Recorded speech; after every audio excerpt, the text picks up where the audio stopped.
Hi everyone. Today we will learn how to check RAM slots in a Mac PC.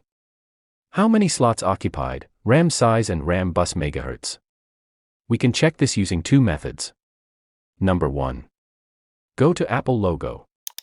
About this Mac. More info.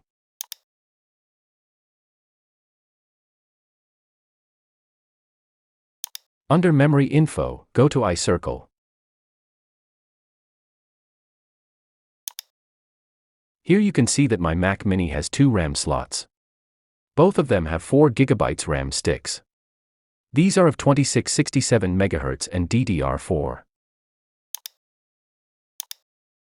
Number 2. Simply come to Settings in the dock. Come to General. Then Memory and iCircle. So, this is how you can simply check your RAM slots, DDR, and speed easily in Mac PC. Please be with us and also subscribe to Inspire. Goodbye.